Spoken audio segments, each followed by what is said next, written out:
So for over 13 years, I have been drawing every single day. And for the first time back in 2022, I decided to try digital art for the first time. And I got myself an iPad to experiment with this app called Procreate, which I'd used once one time. I think it was at a mall. There was like an Apple store, and I got to draw a couple lines, and I was like, ooh, this is pretty cool. But I never really have used any digital stuff since then. What you're seeing now is actually my first ever digital illustration, like the first canvas that I opened up.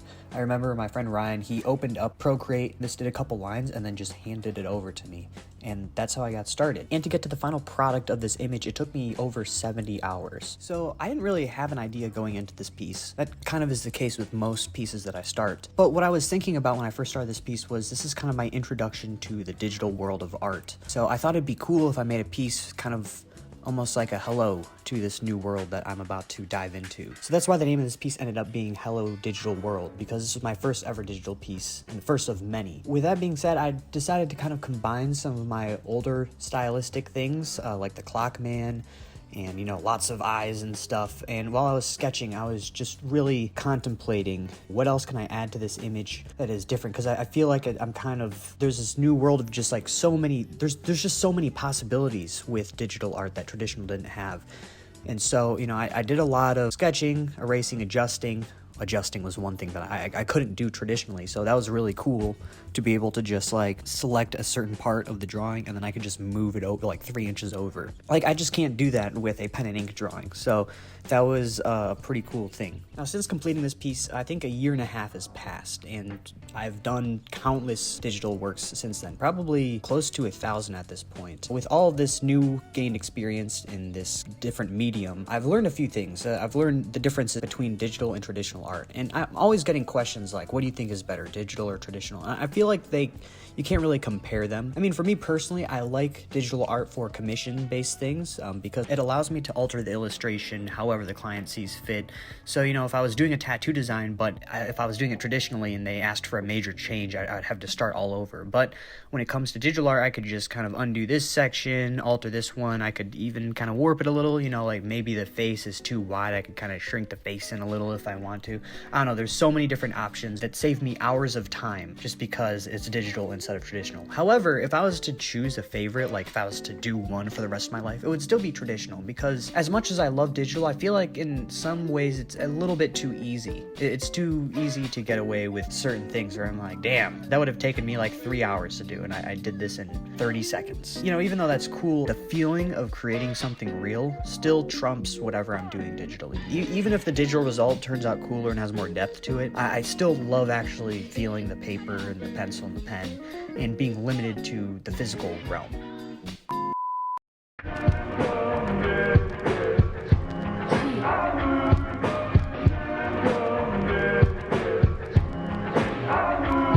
Sometimes I get artists asking me how it was transitioning from traditional to digital, and, you know, sometimes beginner artists will ask me things like, should I go to digital first or should I start traditional? You know, usually I don't really care. Like, I feel like you should just do whatever speaks to you. Personally, I feel like you should start with traditional art and then transition into digital. The reason I say that is because in the digital world, every option is available. You just have like an infinite amount of brushes and things that you could do, and sometimes that's a little overwhelming. By starting traditionally, you kind of limit yourself to what's on the paper or canvas. And I actually watched this interesting video recently by this artist Sam Hyde. Now, he's a pretty controversial artist and you could think whatever about him. However, he did make some interesting points. He talked about when he was in this like film class, to make any cuts in their film that they were making, they had to like literally like actually cut the film and then like put it together. So that makes it harder to undo your cut because you'd have to like tape it together or something, I think. I don't really know how film works, but the point of the whole story though was it allowed the artist to critically think about the decisions that they were making, which digital art doesn't allow for as much when you have every option available to you and you can undo and adjust it at any time. With traditional work, you are left with whatever you decide to create.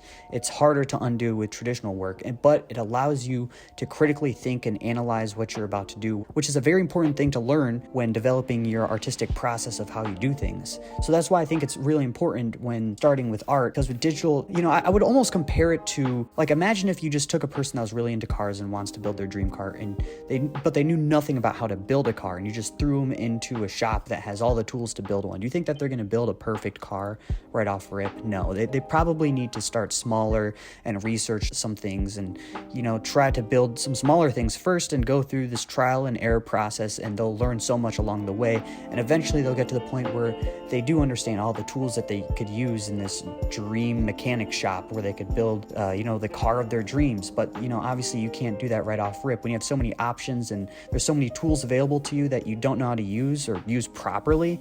I think that could actually diminish an artist who's starting out if they go the digital route. But I don't know. I feel like everyone, has a different process and way of doing things. So, what I just said, maybe it's wrong in your scenario. I don't know. But I feel like in general, traditional art is probably the better place to start off with, just so you could kind of like learn the fundamentals and basics of what to do. Now, the process of making this was quite interesting in my opinion. I mean, this being my first digital piece, I didn't really know what I was doing. I didn't look at any tutorials before this either. I just kind of figured out the program as I went. There wasn't really anything special. Like, boom, the iPad's here. All right, let's get started. So that was pretty interesting to just go in on. And I didn't know how long this was going to take me. At the time, I was living off grid. It was just me and Ryan kind of just running synthetic and everything, like in the middle of nowhere. It was like middle of the woods. I was living in a tiny house at the time. It was honestly one of the craziest times in my life. But I remember he got that iPad and he drew a couple lines on it, gave it to me. Took me 70 hours to complete. And what's interesting is that it gives me the information on how many brush strokes that I made when making this piece. And it took nearly 200,000 brush strokes. I think it was like 190,000 or 191,000 brush strokes, which was insane. I've never done anything like that. So I mean, obviously I'm probably going to get this question asked, like what brushes I used for this. I used a multitude of brushes. I honestly don't remember all of them. The ones that I do remember were the Spectra brush. I used the round brush for a lot of things, and then just blended the colors together with like the little blending finger smudge tool. So that helped me a little bit. I just kind of worked out from the center and then just kind of around the whole piece as I went, just filling in the colors and then using kind of a mix of pencil and pen brushes to do the line work. And I was zooming really close in and like working on like almost like pixel to pixel with the lines. That's how detailed I went for this. I don't think I've went as detailed with any other digital piece outside of this one. And man, now that I have spent quite a few thousand hours, I think at this point doing digital work, I've realized there's so many other shortcuts I could have taken when making this piece. But it was honestly like a great learning process. I learned so much about the program just spending 70 hours alone on just this piece. I didn't start another document or anything until I finished this one. Emotional stability is required for a functional and healthy mind.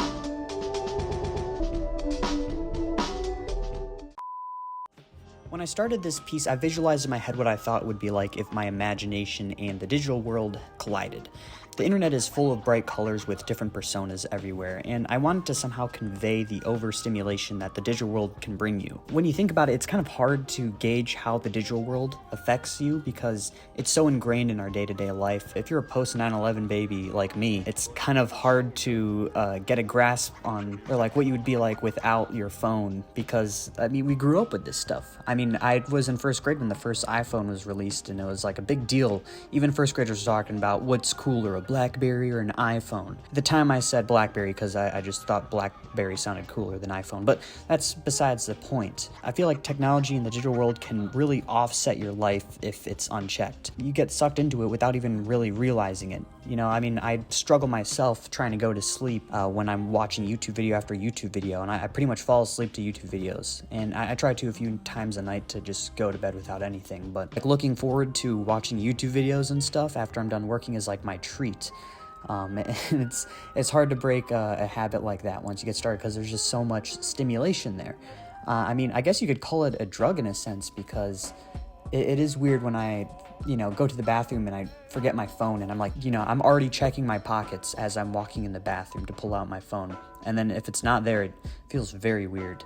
I'm like, damn, I'm really just sitting here pooping right now with nothing. But like, then you think about it, you're like, damn, so for like the thousands of years before me, this is how everyone did it. They couldn't just, look at a screen whenever they felt bored. It's just your go-to thing. If you don't feel stimulated, you're like, let me just check my phone and doom scroll or whatever it is. I don't know. It feels very natural and unnatural at the same time because it was like made by humans. Very complex system. There's so many things in the digital world, and I wanted to display the duality of it, both the good and the bad, because there's extremes. I think a lot of things on the internet are extremes. People are going to be exaggerating their personality. They're going to make themselves out to be a more exaggerated version of themselves, a more polarizing version. If I want to display happiness in real life, I just kind of like smile and be like, yeah, I think that's awesome. But, when it comes to like a YouTube video, like Mr. Beast type video, you just, what's up everybody? Welcome to the new video. Like you have to be really going at it to display that you're happy and it's, everything's exciting. Let's go. It's different on there. That's why there's so many vibrant colors and so many different faces that are all feeling different things.